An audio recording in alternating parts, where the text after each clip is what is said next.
The quake affected us greatly, but life is stable now with help from the government. Happy to celebrate the Mid-Autumn Festival here. Colored lantern shows are held in parks in Hong Kong. More than 4,000 lanterns composing different designs are on display at Victoria Park. Traditional dancing and acrobatic performance are performed for tourists. Similar celebratory activities are also held in Taiwan. Fujian Province and Taiwan jointly held a grand gala in Riyue Tanpo, a famous scenic area in Nantou County. Say today's moon will take on its brightest appearance for Mid-Autumn Festival. The moon is a beautiful palace where lives a beautiful goddess, Chang'e, who flew there with a white rabbit from the earth after eating an elixir of life. But the moon is so popular in China not because of those myths, but because it symbolized the reunion of family when it became the most round on the 50th day of the 8th month in the Chinese lunar year. That day we call the Mid-Autumn Festival. Today is the third day of the National Day holiday. Despite a moderate drop in the number of people traveling compared to Thursday and Friday, tens of millions of passengers are still moving throughout the country. Shen Le has more. The inner-city high-speed railway linking Beijing and Tianjin shortened the average route time from an hour and a half to exactly 30 minutes. The newly opened subway line 4 connects the Beijing South Railway Station with the city's electronics hub. For many people living there, traveling easier than their daily trip to work. I live near Tsinghua University. It took me 30 minutes to go by subway to the railway station and another 30 to reach Tianjin. Before Line 4 was completed, the trip would take several hours. Now every 10 minutes, more frequent than some city buses. During the first 2 days of the National Day holiday, the station handled nearly 100,000 passengers. Although railway authorities added an additional 15 trains and shortened the intervals, each carriage is still full. A total of 5.5 million people took trains to travel around the country. Short journey travel increased as people aimed to reunite with the families for a Mid-Autumn Festival.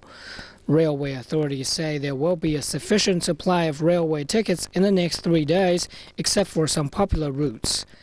While some passengers wait in long queues for a train ticket, others take a green approach. In Hangzhou, tourists are given rent bicycles. Tourism authorities say this does not only reduce traffic congestion, but is also a healthier and cleaner alternative. Shen Le, CCTV.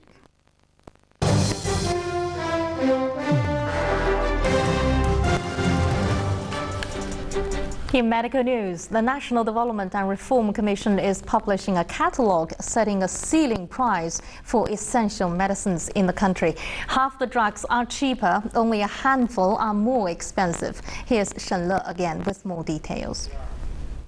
The catalogue includes 2,349 medicines. Prices were lower by an average of 12% for more than 1,000 drugs. Prices of 45% of the listed medicine remain the same. Only 140 drugs are more expensive. The NDRC says the price adjustment is based on numerous surveys on cost and the price of medicines used throughout the country. The data was collected from more than 4,000 pharmaceutical companies and more than 100 hospitals and should represent a clearer picture. The new price catalogue is intended to lower people's medical bills and goes into effect October 22nd. Shen Le, CCTV. Turning to financial news, the new chief executive of Hong Kong's monetary authority says he'll make sure the region's monetary system remains stable by defending Hong Kong's currency being pegged to the US dollar. He says he would also promote the Chinese RMB business. Norman Chan says he expects challenges from potential uncertainties and instabilities in the global economic and financial system. First, I'll ensure Hong Kong's monetary stability through maintaining currency peg to the US dollar. Second, I'll keep the banking system stable and operational. Third, I'll continue to manage exchange fund in a prudent manner. Fourth, I'll work hard to boost Hong Kong's status as an international financial center and its competitiveness, and further promote RMB businesses.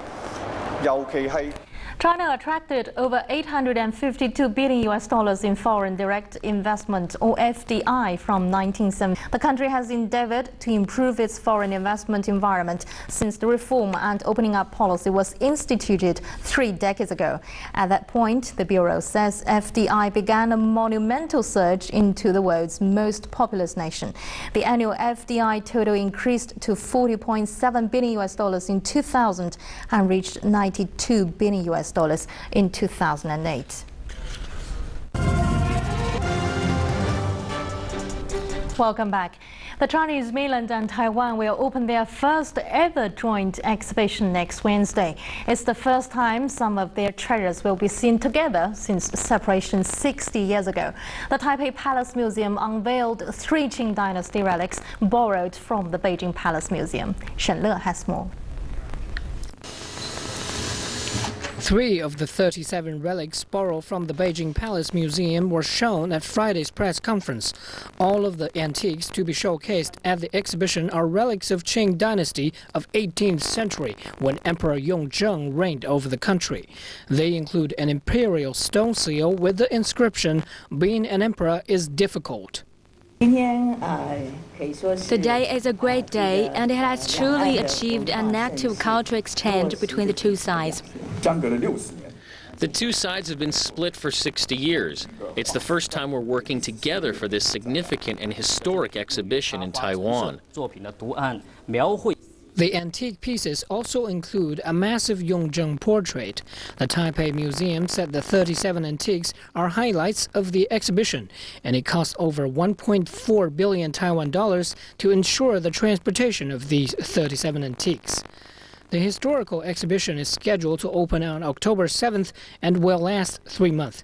Shen Le, CCTV. Staying with cultural news, the UNESCO's Intangible Heritage Committee approved 20 Chinese traditions as World Intangible Heritage. Nanyin, or the Southern Tones, was on the list. The 1,000-year-old music tradition has gained popularity recently. Let's find out why. At the recently concluded meeting of the UNESCO Committee, Nanyin music was officially added to the World Intangible Heritage list. Also gaining the honor were 20 other Chinese traditions, including Mazu goddess worship ritual. Nanyin music originated in Quanzhou in East China's Fujian province.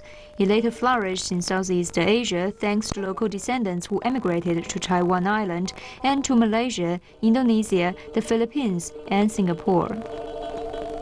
After all these centuries, Nanyin music still retains a vast repertoire of more than 3,000 compositions. A great number were retrieved over the past few decades from private publications crafted during the Ming Dynasty some 500 years ago. Recent years have seen a revival of the Nanyin music tradition. There are currently more than 500 ensembles regularly staging Nanyin performances in East China. Zhang Nini, CCTV. And in our final story on cultural heritage, the 1,000 Buddha caves in the oasis city of Dunhuang on the ancient Silk Road represent a museum of religion and art. Known as Mo Gaoku in Chinese, they are on the UNESCO list of World Cultural Heritage. But today, the priceless murals, which survived 4 centuries, are in danger. Wang Mangmang finds out what is being done to preserve them. Touching history. This is the job for Su Bomin and his colleagues. Restoring every detail of the murals could take them hours or days. It seems an endless endeavor, but they're never bored. For tourists or people who are not in close contact with them, they may simply be paintings, but for us they are alive, they are animated, and from a professional point of view, we see more information, its artistic feeling, its diseases, or what caused it to be like this. The murals in the Mogao caves require the experts to understand the historical, religious, and artistic background of the original work. Paintings must be kept authentic.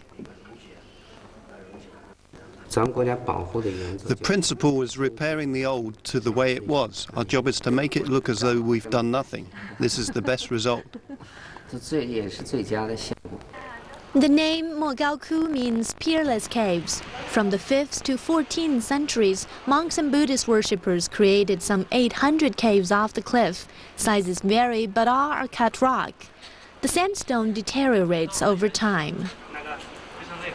Damage also comes from the modern periods of mass tourism, where the humidity from the breath of visiting crowd can impair the delicate murals that have survived for centuries in an arid desert climate.